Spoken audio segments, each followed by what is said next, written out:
मैं प्रोफेसर ममता smile national महिला PG college Meerut से फिजिकल एजुकेशन डिपार्टमेंट से हूँ। आज मैं सबसे पहले आपको प्राचीन ओलंपिक खेल की ऐतिहासिक पृष्ठभूमि के बारे में एक लेक्चर दे रही हूँ। प्राचीन ओलंपिक खेल जीएस देवता के सम्मान में हर 4 साल के बाद ये ओलंपिया शहर में यानी कि एथेंस या यूनान में खेले जाते थे। ये जीएस देवता की प्रतिष्ठा, सम्मान, आदर के लिए जाने जाते हैं। आज भी ओलंपिया जो शहर है वो कहते हैं कि ओलंपस पर्वत के पास स्थित था, जहां पर आल्पस पर्वत था निकट। तो वहां की जो झाड़ियां थी उनको काटा गया, काट के समतल बनाया गया और उसके बाद हर 4 साल के बाद ओलंपिक खेलों का आयोजन होता था। हर एक यूनानी जो नागरिक था वो अब जो खिलाड़ी थे और दर्शकगण थे वो जीएस देवता की मूर्ति के आगे शपथ लेते थे और अपने व्यक्तिगत खेलों की सफलता की कामना करते थे। धार्मिक उत्सव इसलिए कहा जाता है ओलंपिक खेलों को क्योंकि जो जीएस देवता थे उन खेलों के दौरान जितने भी दिन वो ओलंपिक खेलों का आयोजन होता था उन दिन उस टाइम में वो चबूतरे की लौ पर उनकी रोशनी हमेशा जलती रहती थी। एक दिया जो जलाया जाता था वो ओलंपिक खेल में जीएस देवता के सम्मान का प्रतीक था, श्रद्धा का प्रतीक था। सभी जो खिलाड़ी होते थे, निर्णायक गण होते थे, वो वहां शपथ लेते थे और न्यायोचित रहने की कामना करते थे। सभी खिलाड़ी अपनी व्यक्तिगत सफलता की कामना भी करते थे। वो जो पवित्र लौ थी वो लगातार जलती रहती थी। और सबसे बड़ी बात ये थी कि एथेंस के जो लोग थे वो ओलंपिक खेलों में जो भाग लेते थे कि जो वहां के जैतून के वृक्ष की जो टहनियां थी उनका मुकुट उनके सर पर जब लगाया जाता था तो वो सम्मान महसूस करते थे। वो सम्मान पाना ही सबसे बड़ी बात थी और ये सम्मान तभी मिलता था जब ओलंपिक खेलों में वो विजय प्राप्त करते थे, जिसमें राजागण भी सामान्य लोगों की तरह ही पार्टिसिपेट करते थे, भाग लेते थे। वहाँ के जो सम्राट थे वो भी उस खेलों में भाग लेते थे और जीत के बाद वो नेशनल हीरो कहलाते थे, राष्ट्रीय नायक कहलाते थे, जिसमें उनको जो वहाँ के यूनान के संगीतज्ञ थे उनकी प्रशंसा के गीत गाते थे। मूर्तिकार उनकी सुंदर मूर्तियां बनाते थे। शक्ति और सौष्ठव को संगमरमर के जो पत्थर होते हैं उसमें तराशा जाता था। कवि लेखक जो थे उनकी प्रशंसा में लेख अंकित करते थे, कविताएं लिखते थे। देह और मस्तिष्क की सरसता को उच्च कोटि का यूनान में बताया जाता था। वो कठोर अनुशासन से ही प्राप्त होते थे। यूनान के प्रत्येक नागरिक की इच्छा होती थी ये सम्मान उन्हें ओलंपिक जो खेल में मुकुट प्राप्त करने का है वो प्रत्येक जो ओलंपिक के लोग थे, ओलंपिक में जो भाग लेते थे वो तभी प्राप्त होता था जब वो विजय वहां से हासिल करके आते थे। प्लेटो यूनान के एक दार्शनिक थे प्लेटो। वो शरीर की सुंदरता को अनिवार्य रूप से मानते थे और कहते कि शरीर सौष्ठव शब्द से सुंदर कृति है। वो सुंदरता के प्रति सजग थे और अनिवार्य मानते थे तथा ये मानते थे कि जिसका शरीर सुंदर है, शक्तिशाली है और रोगों से मुक्त है वो वो युद्धों में पारंगत, वो युद्धों में भाग लेने की प्रवृत्ति का द्योतक है, प्रतीक है। ये सभी ओलंपिक खेलों में जो भाग लेने वाले हैं उन खिलाड़ियों की पृष्ठभूमि तैयार करता था। ओलंपिक खेलों में पारितोषिक का प्रस्ताव कुछ नहीं था, धन का कोई प्रस्ताव नहीं था कि वो व्यक्ति जीत गया तो उसको धन के रूप में दिया जाए। जैतून के वृक्षों का मुकुट पाना ही प्रस्ताव रखा। मुकुट सम्मान का प्रतीक था। धार्मिक धैर्य से मुकाबला करना ही उनकी जिम्मेदारी थी। ग्रीक जनता नैतिक गुणों, ईश्वर के प्रति आस्था, श्रद्धा, प्रेम, शिष्टाचार, शालीनता को मानती थी। इतिहास के जो साक्ष्य वो मिले हैं ओलंपिक खेलों के वो अत्यंत ही प्राचीन हैं। वो हैं कि वहाँ के अभिलेख मिले, साहित्य मिले। 776 बीसी प्राचीन खेलों में इसको खेला गया। बीसी में ओलंपिक नामक शहर जो था वो ग्रीक देवता के सम्मान में खेले गए थे। यूनान की जो पौराणिक कथाओं के बारे में हमें मिलता है कि जीएस देवता जो थे उन्होंने क्रोनोस देवता पर विजय प्राप्त कर ली थी, वो इसलिए कि वहां पर पैदल दौड़ का एक स्पर्धा रखी गई, कंपटीशन रखा गया, जिसमें वो विजयी रहे। इस उत्सव में उनको ओलंपिक खेलों का आयोजन मनाया जाता है। यूनानी जो एथलीट थे उनके साक्ष्य इस बात के सबूत हैं, वो जो हमें पुरातत्व विभाग से या उत्खनन निष्कर्ष से मिले हैं, वो बहुधा मूर्ति, गुलदान, सिक्के, औजार और नग्न अवस्था में मिले हैं, जिससे ये पता चलता है कि शरीर और मस्तिष्क एकता का गहरा संबंध है। ओलंपिया जो स्थल था वो पीसा क्षेत्र था, धर्मनिरपेक्ष राज्य था, जिसमें बाहर से तो पीसा क्षेत्र लगता था और अंदर की जो तरफ जो स्टेडियम के रूप में उनका आकार बना हुआ था, वो वहां पर जीएस देवता की प्रतिमा थी, बलि देवी का मंदिर था जहां बलि दी जाती थी, और कोषागार था। नगर राज्यों द्वारा निर्मित लघु भवन थे जहां बहुमूल्य यूनानियों के उपहार रखे जाते थे। धर्मनिरपेक्ष क्षेत्र दीवार बाहर की ओर से स्थित थी, जिसके अंदर प्रशिक्षण केंद्र था, प्रतियोगिता स्थल था, खेलों के संचालन के लिए एडमिनिस्ट्रेटिव ब्लॉक था और आगंतुक एवं अतिथियों के लिए अतिथि भवन था, यानी कि एक गेस्ट हाउस था। ओलंपिया की देखभाल वहां के पुरोहित और यूनान के पुरोहित और वहां की जनता, कर्मचारी वहां की करती थी। यहाँ तक कि वातावरण बड़ा ही ओज जोशीला था, उत्साह वाला था, रोमांचक से परिपूर्ण होता था, जहां पर एथलीट होते थे, दर्शक होते थे, व्यापारी होते थे, व्यवसायी होते थे, और इतनी संख्या थी वहां पर, जो जगह थी पीसा क्षेत्र में, लगभग 40,000 से ज्यादा लोग ओलंपिया में उपस्थित रहते थे। ओलंपिया के जो लोग थे वो स्वास्थ्य एवं शारीरिक देखभाल वहां पर जो करते थे, उसमें एक पैलेस था, उसको पैलेस्ट्रा बोलते थे, ड्रेसिंग कक्ष था, ट्रेनिंग जिम्नेजियम था, जहां पर उनको खिलाड़ियों को तैयार किया जाता था, वहां उन्हें ट्रेनिंग दी जाती थी। वो जैतून के जो तेल था उससे उसकी मालिश करते थे ताकि ब्लड सर्कुलेशन खिलाड़ी का ठीक बना रहे, और वहां पर पतली मिट्टी बालों का लेप किया जाता था ताकि शरीर का जो तापमान है वो स्थिर रहे, वो बना रहे, और जो स्टिकीनेस हो जाती थी, चिपचिपा हो जाता था, जैसे कुश्ती है, उन खेलों में क्या है, जो खिलाड़ी है वो एक दूसरे से जब कुश्ती लड़ता है तो वो फिसलता नहीं है, बॉडी उनकी चिकनी नहीं होती है, जो स्टिकीनेस होती है उस पर अपने दाव पेच हम वो खिलाड़ी जो अच्छे से लगा सकते थे। दूसरी बात कि सूर्य की किरणों से बचने के लिए ये लेप तेल, बालू और महीन मिट्टी को मिश्रण करके जब लगाया जाता था तो उससे शारीरिक तापमान तो बना ही रहता था, सूर्य की किरणों जो थी वो खिलाड़ी को मतलब अधिक गर्मी महसूस नहीं होनी थी, ताकि लंबे समय तक खिलाड़ी वहां पर अभ्यास कर सकता था, जिससे शक्ति है, स्पीड है, इंड्योरेंस है, और ये जो गति है, स्फूर्ति है, वो उनकी डेवलप हो जाए। और लोहे की एक लोहे या तांबे का किसी औजार से वो उस मिट्टी को हटाया करते थे।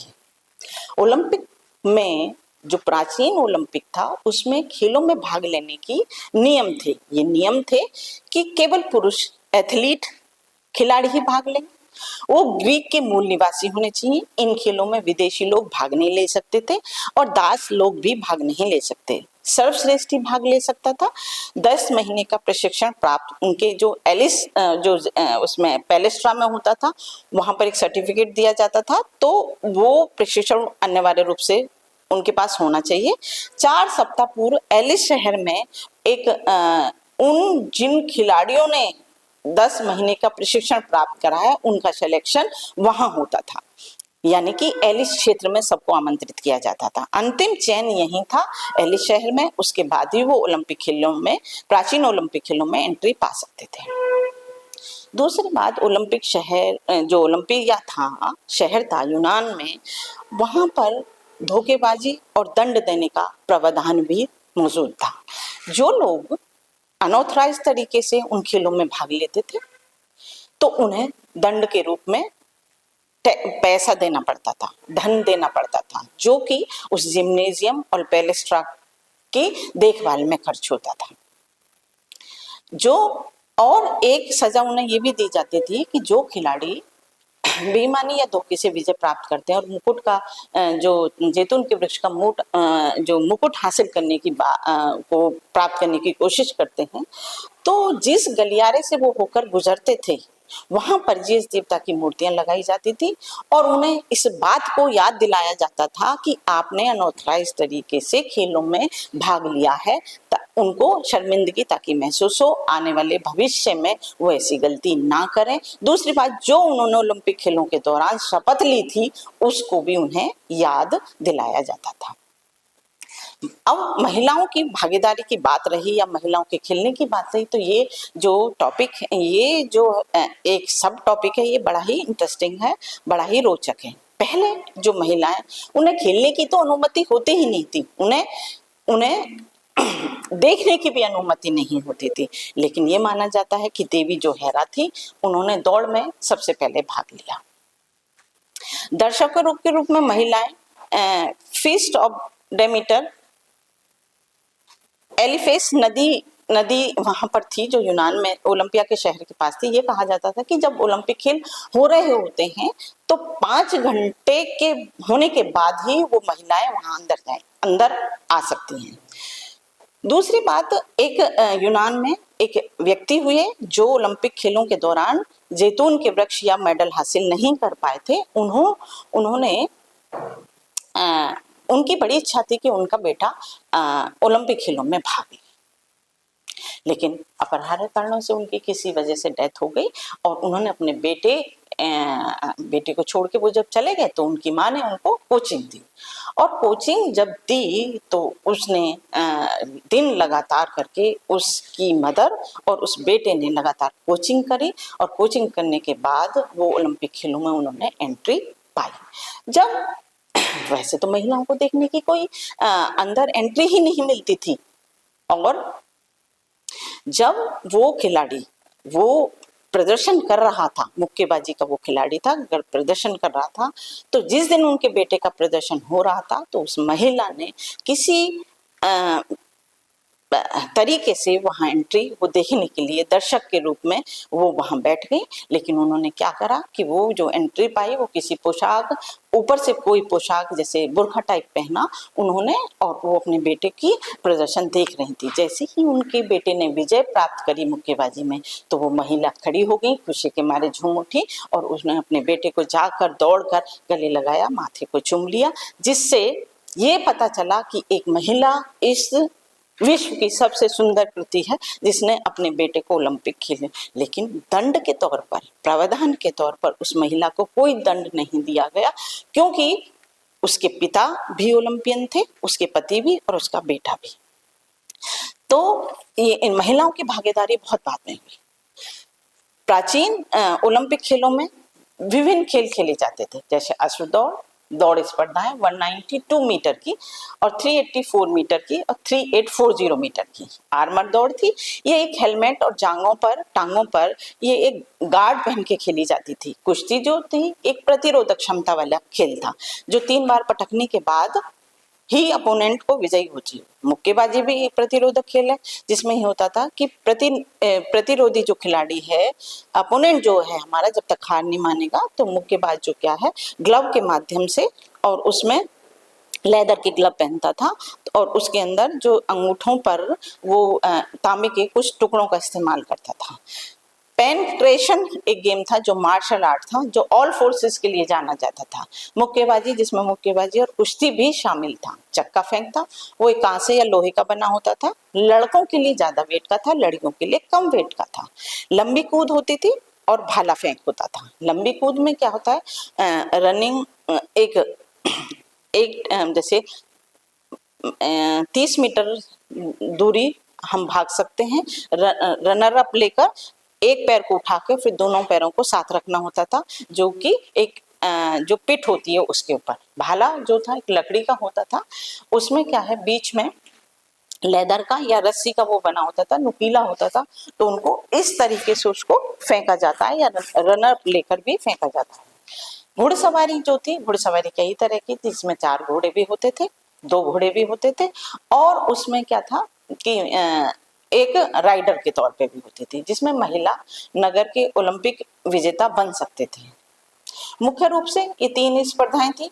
रथ दौड़ भी थी जो 4 घोड़ों के साथ थी, जो 2 घोड़ों के साथ थी, और घुड़सवारी थी जिसमें गायन और संगीत की प्रतियोगिता भी शामिल थी, जो कि डेल्फी जगह वहां पर।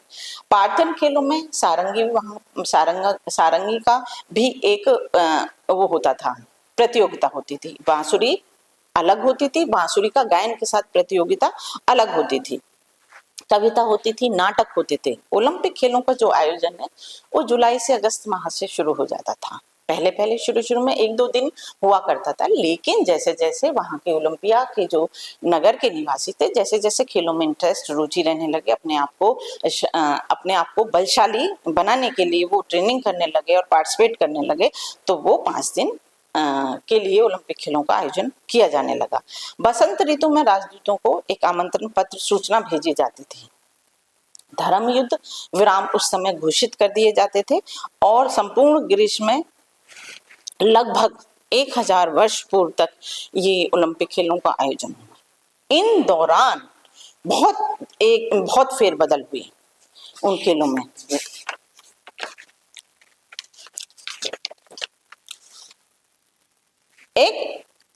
जो सबसे पहली एक बात है कि अश्व दौड़ हुआ करती थी।